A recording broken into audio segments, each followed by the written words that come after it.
ደለብክ እኮ አሁንማ እንደ ከብት ነው የምናደልብክ። ሁለተኛ ልጅ አጠገብ እንዳትደርስ። አደባባይ አውራ 5 ሳንቲም አልፈልግም። ህግ ከፈለክ እንሄዳለን። እንዲህ አለችኝ በል እኔ ይሄው በአደባባይ ፊት ያው ሪካርደሮችም ይኖራሉ። ያንተን 5000 ብር አንድ ድንቡሎ አልፈልግም። ለኔና ለልጄ ሰላም ስጠን። አጠገባችን አትድረስ። እምልልሃለሁ፣ ይሄው በልጄ እምልልሃለሁ። አንድ ያለኝ ብቸኛ ልጄ ነው። በልጄ እምልልሃለሁ። በዘመንክ በፊትክ አይደርስም። ምክንያቱም እኔም አባት እንዲያስፈልገው አድርጌ አላሳድገው።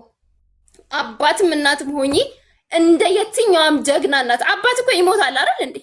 ይሞታል። ያለ አባት ልጆች አያድጉም? ያድጋሉ። ድብን አድርገው ያድጋሉ። እኔም አድጌያለሁ በክብር ተስፋ ሳልቆርጥ። እንደውም ጀግና ናቸው ያለ አባት የሚያድጉ ልጆች። ስለዚህ አስፈላጊ ከሆነ አልፈልግህውም ብለሃላ ቪዲዮን ይዤልሃለሁ፣ በፍላሽ አስቀምጬዋለሁ። አይደርስብህም። አንተ ምክንያት ፈልገው ወደ ሶሻል ሚዲያ ለመምጫ ብለህ ካልመጣህ በስተቀር ሲጀመር ረስተንሃል፣ አናቅህም። ገና ደና የ2 ወር የተውኩልህን ይግባኝ ብለህ መጣ። አልጠየኩህም። ለምን ረሳሽኝ ነው? እሺ እኔንም ልጄንም ተወን። አንፈልግም ያንተን ገንዘብ እኔ 1000 አልችልም፣ 1000 10000 አልችልም፣ 5000 አልችልም ብለክ እንዲረዱ ካረል የምትፈልገው አርፈክ በጀግንነት የጀመርከውን የመኪና ቻሌንጅ ጨርስበት፣ በርታ። ከዛም በኋላ 5000ን ለልጁ ቆርጣለሁ ያልከውን ደግሞ ለመኪናክ ቻሌንጅ አሟላ። እሺ እናመሰግናለን። ከዚህ በኋላ ምንም የማወራው ነገር የለም። ሀቡዬ ቴንኪው በጣም ነው የማመሰግነው። ምንድነው መፍትሄው አሁን? ቆይ አይደለም እኔ ልጠይቃት፣ ምንድነው መፍትሄው? ምን ቢደረግ ነው ተስማምታችሁ ልጁ ሊያይ የሚችለው? ምን ቢያደርግ? ይሄን ካስተካከለ፣ ሚዲያ ከተወ ወይ እንዲህ ካረገ፣ እንደዚህ አይነት ባህሪ ካመጣ እድሉን እሰጠዋለሁ የምትይው ነገር አለ? ምንድነው መፍትሄው? በቃ ጨርሰናል። ሀቡዬ ቪዲዮ ሰርቷል። ልጁ ወደ ህይወቴ ወደ ቤተሰቦቼ እንዳይቀላቀሉ ብሏል። አይቀላቀልም። እኔ ደግሞ ለዚህ ዋስትና አለው። ይቅርታ እየጠየቀ እኮ እድል እንድትሰጪው ልጁን እንዲያይ እየጠየቀ ያለ። ምክንያቱም ለሱ ዘላለሙን ሙሉ እድሜውን ሙሉ ካገኘውስ ጀምሮ ሙሉ ይቅርታ እየተደረገለት ስለሆነ አንዳንድ ጊዜ ይቅርታ ሲበዛ ይለማመድና እኛ ህፃናት ሆነን ምን እናደርግ ነበር መሰለሽ? ጥፋት አጥፍተን መሐላ ኃጢአት እንደሆነ እናውቃለን። ከዛ እስኪ ማይ ከተባል ጌታን ምናምን ካልን ዞር ብለን ጌታው ይቅር በለን ነው የምንለው፣ በውሸት ማለት ነው።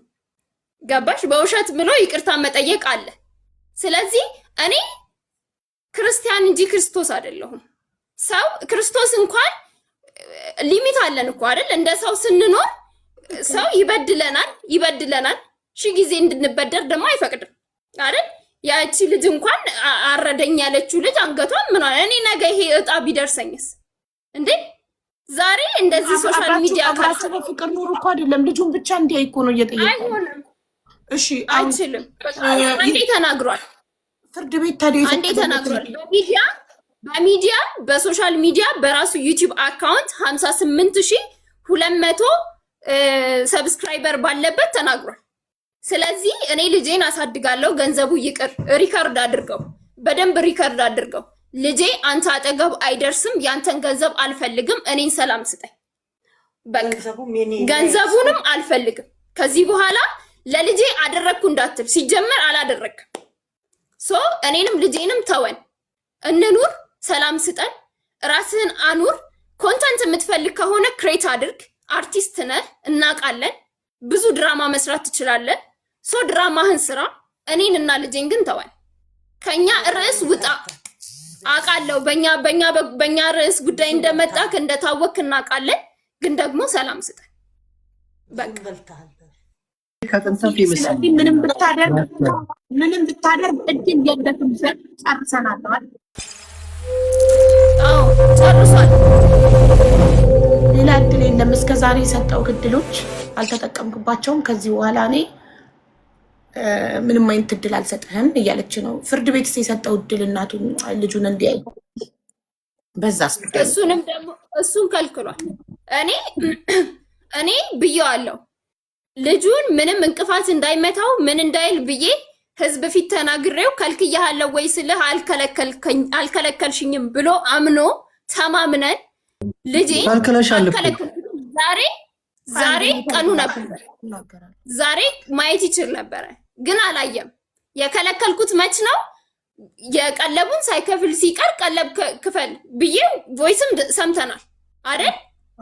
ይሄንን 25,000 ብር ከፈልኩ ብሎ የተናገረው እንግዲህ ከዚህ በፊት ነው። 10,000 ብር ከልጅ አጉድዬበት አላቅም ምናምን ብሎ ከተናገረ ቆይቷል። ሰው ግን የከፈለው በህግ ተገዶ የከፈለው ሳምንት አሉ ነው። ማክሰኞ ነው የከፈለው። ገባሽ? ማክሰኞ ከፍሎ ዛሬ ነበር የመጀመሪያ ማየት የሚችለው። ስለዚህ ዛሬ ለምን አላየም ታዲያ? እሱ ነው አይመለከተኝ። ምክንያቱም ዩቲዩብ ሰርቷል። ሀቡዬ ያልተረዳሹ ነገር ዩቲዩብ ሰርቷል። ልጄ አሁን ካላየሁት ከዚህ በኋላ አጠገቤ እንዳይደርስ አልፈልገውም። ቤተሰቦቼ ጋር እንዳይቀላቀል ልክ እንደ በሽታ አድርጎ ነው ቤተሰቤ ጋር እንዳይቀላቀል ምናምን ብሎ ያወራው። ስለዚህ ቪዲዮውን ክፈችው እስቲ እንስማው። ሊንኩን ልላክልሽ። እኔ አሁን ሌላ ስልክ የለኝም። እኔ አንድ ስልክ ነው ያለው። እዚህ ጋር ችግር የለም። ንገሪኝ ምንድነው? የራሱ አካውንት ላይ እሺ